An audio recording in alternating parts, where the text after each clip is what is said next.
let's look a little deeper into the Crown Tundra's legendary birds and what it means for the Pokemon Sword and Shield anime. Because about a week ago, I did a video talking about Koro announcing an upcoming episode that is going to have a legendary raid battle against Zapdos. Well, here's something I missed, but the comments bailed me out a little bit. Zapdos was in the new opening for the anime along with the other birds, but Zapdos was mainly focused. Now, I haven't paid attention to the new Pokemon anime, even though it's great. I've been like kind of holding off to do a big binge, but I have missed out on like some of the new little details, but that caught my attention. Like, wait a second, it's not just we have some legendary bird stuff going on in the anime, it's actually really prominent.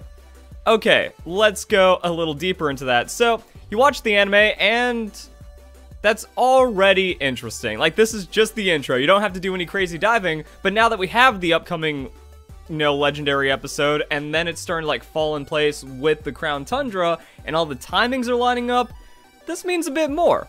Now, what makes it interesting is that, after that, it just shows all of the other legendaries. So you don't see the trio legendaries for any of the other regions, it's just going to be the legendary birds. Now, that does make sense to a degree because they can't just show Mewtwo, and there's no other mythicals, so it's not like Mew and Mewtwo, and their place in the Kanto region is pretty ambiguous. So, I mean, yeah, when it comes to like Generation 1 and you just go for hard legendary representation, just doing legendary birds, that's fine. Doesn't really mean too much craziness. But also, from the intro, so we can see like on the right, there's Aerodactyl. Now that's the episode that just happened where Go gets Aerodactyl. So the episode little screenshots are on the left. Sorry I have to make it look all weird like this, guys. Copyright. I've actually had a few of my anime reviews taken down. So, not copyright strikes, but you know, just like copyright blocks and claims and stuff. So, I have to make it all weird like this. But yeah, so Aerodactyl's in the opening. Go already got Aerodactyl, which means now it's time to see what's happening with Zapdos. And Zapdos gets that representation in the opening, and it's pretty fancy because that looks like Go's Pokeball. And then Zapdos comes out of that Pokeball, and the other legendary birds are shown. Kind of in that order. So it looks like we're just going full clip right now in the Pokemon anime, which also means a lot for potential DLC or new games and stuff like that. It's like, okay, so we're already working towards catching legendary Pokemon. Legendary Pokemon are going to have an overlap when it comes to the Crown Tundra because that's where the legendary Den feature is happening. And now Zapdos is getting a big feature as we're waiting for the big Zapdos episode. And now that some time has passed, we can also see what the episodes are up to, and we're going to be getting into a Pokemon Sword and Shield mini arc.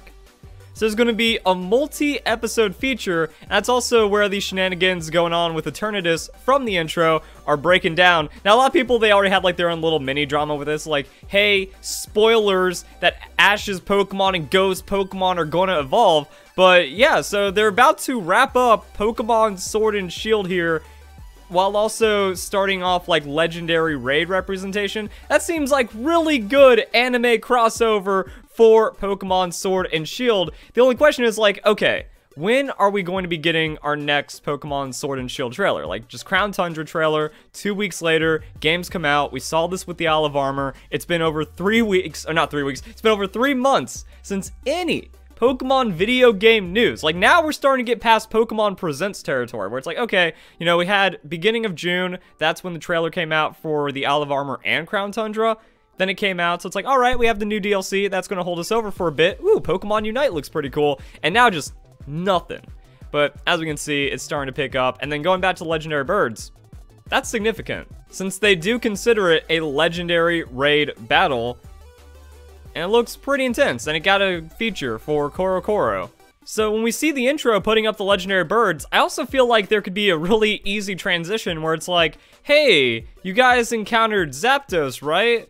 Well, there seems to be a strange form of a Pokemon that looks like Zapdos. Or they might just come out and say and be like, yo, Galarian Zapdos is a thing?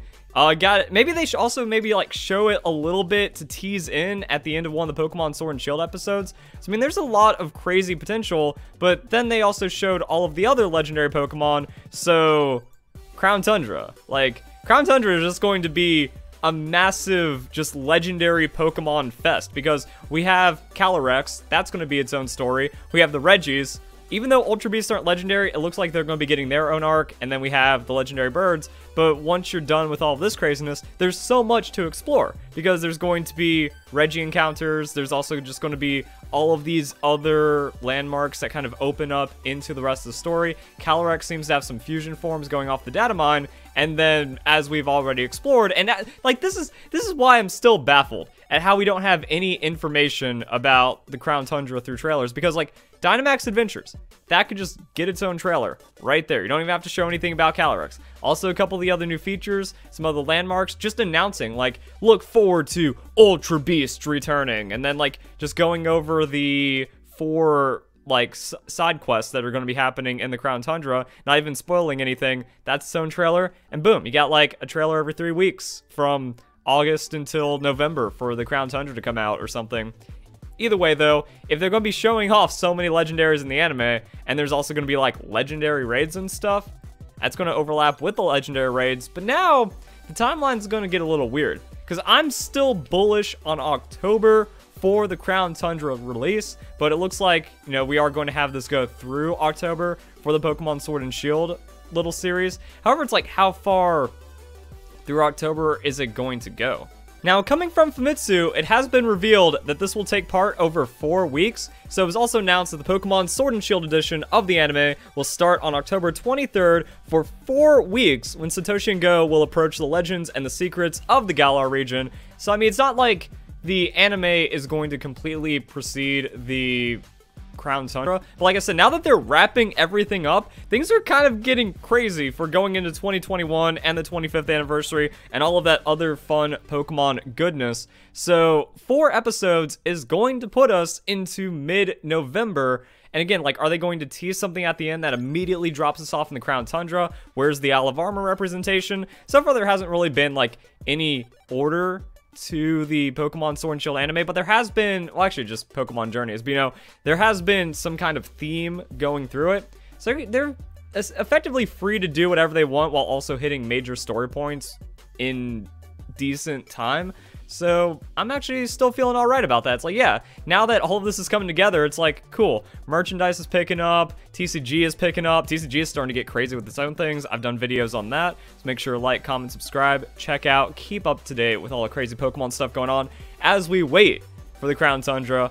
And just going from, you know, early January with the announcement of DLC, similar to Pokemon X and Y, coming into October, I still want it to be a possibility. Also, I saw a couple of other people commenting like, yo, we now have the Animal Crossing DLC as well. We just got a new Hyrule Warriors trailer. There's also like all the mini directs and new Nintendo information that's coming out. It's like, Pokemon's due. Pokemon is absolutely due, so we have to get a trailer in October at this rate, and then just shortly after that is going to be the actual release of the Crown Tundra. So if not October, it could just be early November as well to kind of keep tempo with some of the other Nintendo releases and announcements.